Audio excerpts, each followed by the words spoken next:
পাকিস্তান আফগানিস্তান সীমান্তে আবারও উত্তেজনা বেড়েছে। আর এই ইস্যুতে পাকিস্তান ও আফগানিস্তান দুপক্ষের বক্তব্য একেবারেই ভিন্ন। ইসলামাবাদ জানায়, সন্ত্রাস দমনের লক্ষ্যে তারা আফগান ভূখণ্ডে সীমিত ও নির্দিষ্ট বিমান হামলা চালিয়েছে। পাল্টা দাবি কাবুলের, এই হামলায় কোনো জঙ্গি নয়, প্রাণ হারিয়েছেন নিরীহ মানুষ, যার মধ্যে নারী ও শিশুও রয়েছে। এই উত্তেজনার সূত্রপাত ইসলামাবাদে সাম্প্রতিক এক ভয়াবহ হামলার পর।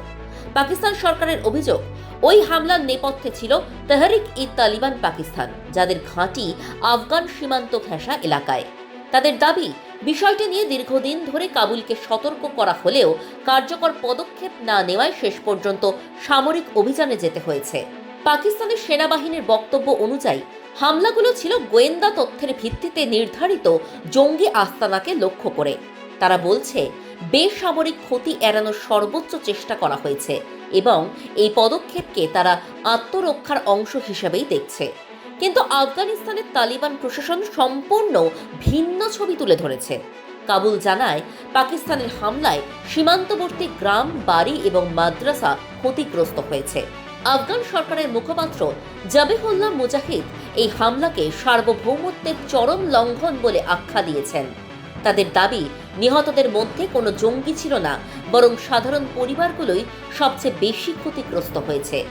এই দুই বিপরীত দাবির মাঝে পড়ে আন্তর্জাতিক মহল।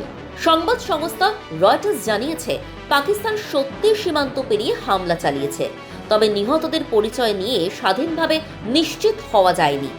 একইভাবে আল জাজিরার প্রতিবেদনে দুই পক্ষের বক্তব্যই তুলে ধরা হয়েছে, কিন্তু চূড়ান্ত সত্য এখনো ধোঁয়াশায়। এই উত্তেজনার প্রভাব দক্ষিণ এশিয়ার নিরাপত্তা পরিস্থিতিতে পড়তে শুরু করেছে। বিশেষ করে ভারত পরিস্থিতির দিকে নজর রাখছে। নয়াদিল্লি এখনো প্রকাশ্যে কোনো পক্ষ নেয়নি, তবে কূটনৈতিক সূত্রের ইঙ্গিত, ভারত এই সংঘাতকে আঞ্চলিক স্থিতিশীলতার জন্য উদ্বেগজনক বলেই দেখছে। ভারতের দৃষ্টিভঙ্গি এখানে গুরুত্বপূর্ণ। একদিকে পাকিস্তান দীর্ঘদিন ধরেই সন্ত্রাসবাদ ইস্যুতে আন্তর্জাতিক মঞ্চে চাপের মুখে, অন্যদিকে আফগানিস্তানের অভ্যন্তরীণ অস্থিরতা গোটা অঞ্চলের নিরাপত্তার জন্য ঝুঁকি। ভারত চায় না এই সংঘাত আরও বাড়ুক এবং নতুন করে শরণার্থী স্রোত, জঙ্গি চলাচল বা সীমান্ত অস্থিরতা তৈরি হোক। বিশেষজ্ঞদের মতে, পাকিস্তান আফগানিস্তান সম্পর্ক আগেও টানাপোড়েনের মধ্যে দিয়ে গেছে।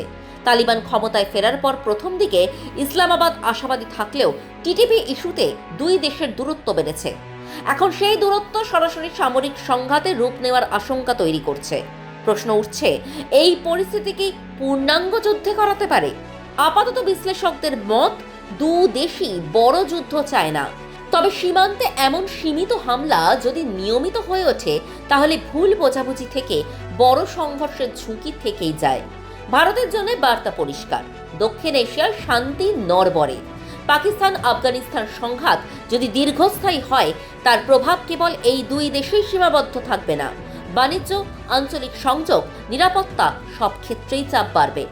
পাকিস্তান যেখানে এটিকে সন্ত্রাস দমনের পদক্ষেপ হিসেবে তুলে ধরছে, সেখানে আফগানিস্তানের দাবি এটি সরাসরি সার্বভৌমত্বে হস্তক্ষেপ। এই দুই বিপরীত অবস্থানের মাঝখানে দাঁড়িয়ে আছে আন্তর্জাতিক মহল ও প্রতিবেশী দেশগুলো।